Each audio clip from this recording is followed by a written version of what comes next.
स्वागत है आप सभी का एसपीएल न्यूज 24 में। दोस्तों हम आपको बता दें कि लोकसभा चुनाव के 7वें चरण के मतदान 1 जून को होने जा रहे हैं। तकरीबन 57 सीटों के ऊपर 1 जून को मतदान होंगे।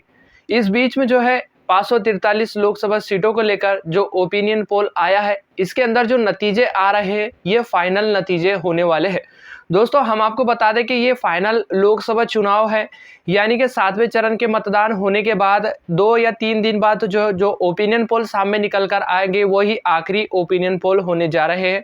दोस्तों बता दें कि चुनाव के नतीजे 4 जून को देखने को मिल जाएंगे। इस बीच में जो ओपिनियन पोल आएंगे वो फाइनल ओपिनियन पोल होने वाले हैं और आज का जो ओपिनियन पोल है ये भी फाइनल ओपिनियन पोल है। तो इस वीडियो को विस्तार में देखें और हो सके तो इस वीडियो को ज़्यादा से ज़्यादा शेयर करें। दोस्तों हम आपको बता दें कि सट्टा बाजार के आखिरी ओपिनियन पोल सामने निकल कर आ रहे हैं, जिसके अंदर से हम आपको बता दें कि छत्तीसगढ़ की 11 लोकसभा सीटों को लेकर काफ़ी ज़्यादा चौंकाने वाले नतीजे सामने निकल कर आ रहे हैं। इंडिया गठबंधन के खाते में 5 सीट जा रही है, भारतीय जनता पार्टी के खाते में 6 सीट जाती हुई नजर आ रही है। दोस्तों आप किस क्षेत्र से आप हमारी वीडियो देख रहे हैं हमें कमेंट करके ज़रूर बताएं। हम वीडियो को फास्ट फॉरवर्ड कर रहे हैं क्योंकि हमारे जो व्यूवर्स होते हैं, जो हमारी जनता वीडियो देखती है, वो कमेंट करके कहती है कि वीडियो को फास्ट फॉरवर्ड करें और डायरेक्टली नतीजे बता दें कि इंडिया गठबंधन कितने सीट जीत रही है और भारतीय जनता पार्टी कितने सीट जीत रही है और छोटे दलों को मिलाकर कितने सीट जीती जा रही है। तो दोस्तों वीडियो को शुरू से लेकर आखिर तक जरूर देखें और किस राज्य से देख रहे हैं हमें कमेंट करके ज़रूर बताएं और इस वीडियो को ज़्यादा से ज़्यादा शेयर करें। बढ़ते हैं हरियाणा को लेकर जो ओपिनियन पोल आया है। हरियाणा के अंदर हम आपको बता दें कि 10 लोकसभा सीटें हैं और इंडिया गठबंधन के खाते में 9 सीट जा रही है और भारतीय जनता पार्टी के खाते में 1 सीट जाती हुई नजर आ रही है। उत्तराखंड की 5 लोकसभा सीटों के ऊपर निगाह डालें तो इंडिया गठबंधन के खाते में 2 सीट जा रही है, तो भारतीय जनता पार्टी के खाते में 3 सीट जाती हुई नजर आ रही है।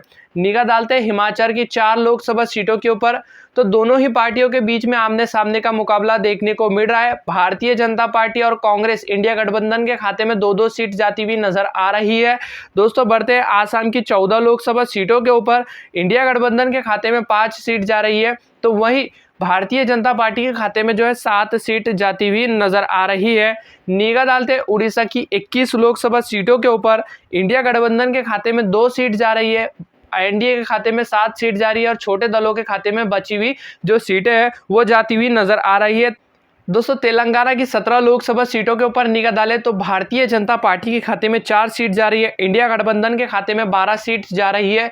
दोस्तों ये जो ओपिनियन पोल आए लाइव चल रहे हैं, जिसके अंदर बताया जा रहा है कि इंडिया गठबंधन कितने सीट जीतेंगी, भारतीय जनता पार्टी के खाते में कितने सीट जाएगी, तो वही दोस्तों यहाँ पर देख सकते हैं केरल के अंदर 20 लोकसभा सीटें और मैंने जब भी ओपिनियन पोल बताया और आपने गोदी मीडिया के भी ओपिनियन पोल देखे होंगे तो उसके अंदर केरल के अंदर से इंडिया गठबंधन 20 के 20 सीट लेकर आती हुई नजर आ रही है और भारतीय जनता पार्टी का खाता केरल के अंदर से खुलता हुआ नजर बिल्कुल भी नहीं आ रहा है।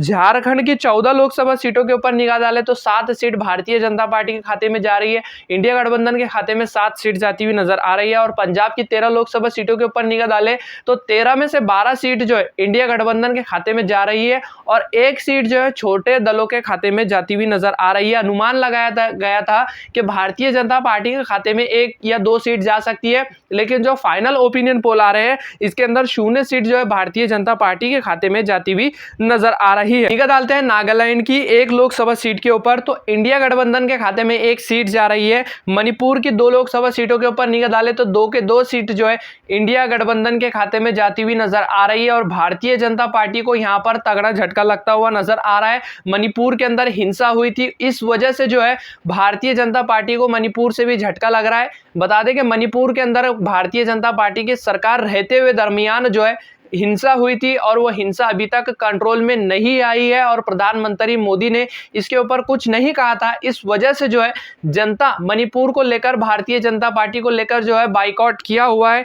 तो इस वजह से अंदाजा लगाया गया कि इंडिया गठबंधन के खाते में 2 के 2 सीट आती हुई नजर आ रही है। सिक्किम की 1 लोकसभा सीट के ऊपर निगाह डालें तो भारतीय जनता पार्टी और इंडिया गठबंधन दोनों ही के खाते में 0 सीट जा रही है और छोटे दलों के खाते में यहाँ से 1 सीट जाती हुई नजर आ रही है। डालते हैं पंडिचेरी लोकसभा लोकसभा सीटों के ऊपर। यहाँ पर एक ही लोकसभा सीट है और इंडिया गठबंधन के खाते में जाती हुई नजर आ रही है।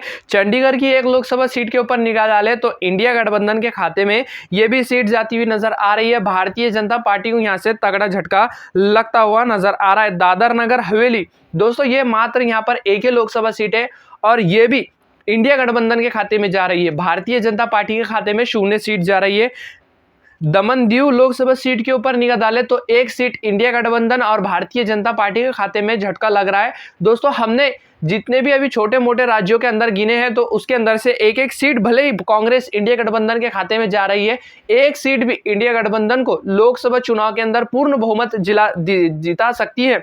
वही लक्षद्वीप की एक लोकसभा सीट के ऊपर निगाह डाले तो इंडिया गठबंधन के खाते में ये भी एक सीट जा रही है और भारतीय जनता पार्टी के खाते में 0 सीट जा रही है। अंडमान की 2 लोकसभा सीट के ऊपर निगाह डाले तो भारतीय जनता पार्टी के खाते में 1 सीट जा रही है और इंडिया गठबंधन के खाते में 1 सीट जा रही है। दोनों ही पार्टियां जो है एक एक सीट के ऊपर आमने सामने का मुकाबला देखने को मिल रहा है। अब चलिए देखते हैं गोवा की 2 लोकसभा सीटों के ऊपर। दोस्तों गोवा की 2 लोकसभा सीटों के ऊपर इंडिया गठबंधन के खाते में 1 और भारतीय जनता पार्टी के खाते में 1-1 सीट आती हुई नजर आ रही है। त्रिपुरा के अंदर 2 लोकसभा सीट है, इंडिया गठबंधन के खाते में 0 सीट जा रही है। भारतीय जनता पार्टी यहां से 2 के 2 सीट लेकर आती हुई नजर आ रही है। मेघालय के 2 लोकसभा सीटों के ऊपर निगाह डाले तो इंडिया गठबंधन के खाते में 1 जा रही है तो भारतीय जनता पार्टी के खाते में 1 सीट जाती हुई नजर आ रही है। अरुणाचल प्रदेश की 2 लोकसभा सीटों के ऊपर निगाह डाले तो 2 के 2 सीट जो है भारतीय जनता पार्टी के खाते में जाती हुई नजर आ रही है। मिजोरम की एक लोकसभा सीट के ऊपर निगाह डाले तो इंडिया गठबंधन के खाते में 1 और भारतीय जनता पार्टी को यहां से तगड़ा झटका लगता हुआ नजर आ रहा है। दोस्तों आप निगाह डालते हैं जम्मू कश्मीर की 6 लोकसभा सीटों के ऊपर। दोस्तों 6 के 6 सीट जो है इंडिया गठबंधन के खाते में जा रही है।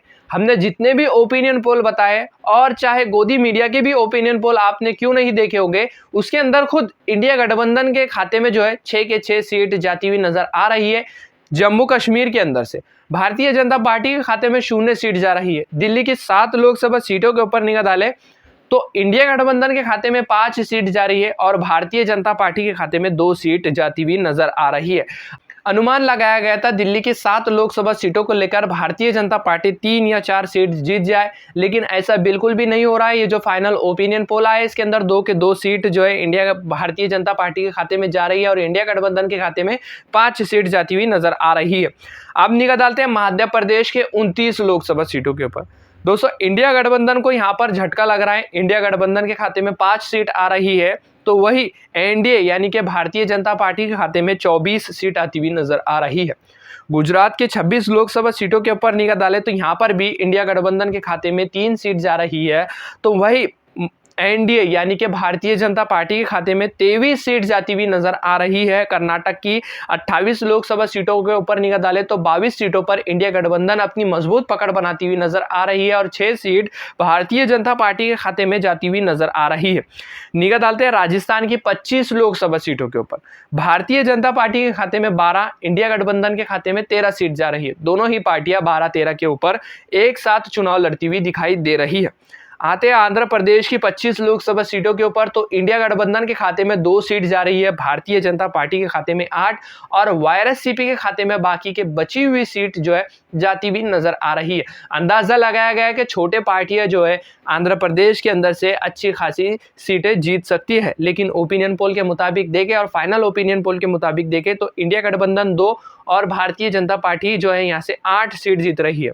दोस्तों आप निगाह डालते हैं जहां पर सबसे ज्यादा सीट लड़ाई जा रही है। पहले नंबर पर आता है उत्तर प्रदेश, दूसरे नंबर पर आता है महाराष्ट्र, तीसरे नंबर पर पश्चिम बंगाल, चौथे नंबर पर बिहार और 5वें नंबर पर तमिलनाडु आता है। दोस्तों इन राज्यों के अंदर सबसे ज्यादा सीट लड़ाई जा रही है। बता दें कि उत्तर प्रदेश से ही होकर दिल्ली का रास्ता जाता है। उत्तर प्रदेश के अंदर अगर कभी किसी की भी पार्टी ने पूर्ण बहुमत या अच्छे सीट जीत ली तो वो पार्टी डायरेक्टली दिल्ली के अंदर इंटर हो सकती है। दोस्तों निगाह डालते उत्तर प्रदेश के 80 लोकसभा सीटों के ऊपर। बता दें कि एनडीए यानी कि भारतीय जनता पार्टी 80 में से 48 सीट जीत रही है। इंडिया गठबंधन 32 सीट जीत रही है। 2014 और 2019 के मुकाबले में इंडिया गठबंधन जो है यहाँ पर काफी ज्यादा बढ़त बनाती हुई नजर आ रही है। निगाह डालते हैं महाराष्ट्र की 48 लोकसभा सीटों के ऊपर तो भारतीय जनता पार्टी मात्र 10 सीट जीत रही है। फाइनल ओपिनियन पोल के मुताबिक आंकड़े देखें तो भारतीय जनता पार्टी मात्र 10 और इंडिया गठबंधन जो है 38 सीट जीतती हुई नजर आ रही है। 2019 के मुकाबले में इंडिया गठबंधन जो है यहाँ से अच्छी खासी सीट जीतती हुई नजर आ रही है। पश्चिम बंगाल के 42 लोकसभा सीटों के ऊपर निगाह डाले तो ममता बनर्जी की सरकार 32 सीट जीतती हुई नजर आ रही है। अनुमान लगाया गया है कि 32 का आंकड़ा जो है ऊपर बहुत ही ज्यादा जा सकता है, यानी कि 35 और 40 तक जो है सीट जा सकती है। लेकिन फाइनल ओपिनियन पोल के मुताबिक देखें तो भारतीय जनता पार्टी यहां से 10 जीत रही है और इंडिया गठबंधन 32 सीट जीत रही है। तो बिहार की 40 लोकसभा सीटों के ऊपर निगाह डालें तो इंडिया गठबंधन के खाते में 25 सीट जा रही है और भारतीय जनता पार्टी के खाते में 15 सीट जा रही है। निगाह डालते हैं तमिलनाडु की 39 लोकसभा सीटों के ऊपर, तो 39 के 39 सीट जो है इंडिया गठबंधन के खाते में जा रही है। भारतीय जनता पार्टी का यहां से आंकड़ा नहीं खुलता हुआ नजर आ रहा है।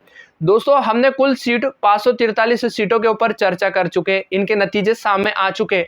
नतीजे देखने से पहले कहना चाहूंगा कि हमारी टीम के लिए एक लाइक जरूर कर दे और हो सके तो आपके सभी व्हाट्सएप ग्रुप में इस वीडियो को शेयर करें। और आप किस राज्य से हमारी वीडियो को देख रहे हैं कमेंट करके जरूर बताएं। और आप अगला प्रधानमंत्री किसको बनते देखना चाहते हैं, राहुल गांधी या प्रधानमंत्री नरेंद्र मोदी जी, कमेंट करके जरूर बताएं। क्योंकि जनता की राय लोकतंत्र को मजबूत करती है। लोकतंत्र को मजबूत करने के लिए जनता की राय बहुत ही ज्यादा महत्वपूर्ण होती है। दोस्तों, बता दें कि पूर्ण बहुमत का आंकड़ा 272 सीटों का है। किसी भी पार्टी को जीतने के लिए 272 सीट लेकर आना बहुत ही ज्यादा जरूरी है। यहाँ पर सबसे ज्यादा सीट लड़ाई जा रही है 5 राज्यों के बारे में भी मैंने आपको बताया कि उत्तर प्रदेश में 80, महाराष्ट्र में 48, पश्चिम बंगाल में 42, बिहार में 40, तमिलनाडु में 39 सीट। इन सीटों के ऊपर भी इंडिया गठबंधन काफी ज्यादा बड़ी जीत मानी जा रही है। दोस्तों, यही अगर कभी इन 5 राज्यों के अंदर देखें तो इंडिया गठबंधन तकरीबन 100 का आंकड़े से भी ऊपर पार करती हुई नजर आ रही है और भारतीय जनता पार्टी तकरीबन जो है 100 से नीचे ही खेलती हुई नजर आ रही है। चलिए आइए इनके नतीजे के ऊपर निगाह डालते हैं कि इंडिया गठबंधन कितने सीट जीत रही है और भारतीय जनता पार्टी के खाते में कितने सीट जा रही है। दोस्तों, बता दें कि इंडिया गठबंधन इस बार 307 सीट जीतती हुई नजर आ रही है। एनडीए के खाते में जो है 204 सीट आती हुई नजर आ रही है। दोस्तों, हम आपको बता दें कि लोकसभा चुनाव के फाइनल ओपिनियन पोल है 7वें चरण के, और आज दिन भर जो है फाइनल ओपिनियन पोल आते रहेंगे। हमारे चैनल को सब्सक्राइब जरूर करें। आपको क्या लगता है कि अगला प्रधानमंत्री कौन बनना चाहिए, राहुल गांधी या प्रधानमंत्री नरेंद्र मोदी जी? हमें कमेंट करके अपनी राय का इजहार रखें। फिलहाल वीडियो में बस इतना ही। जय हिंद।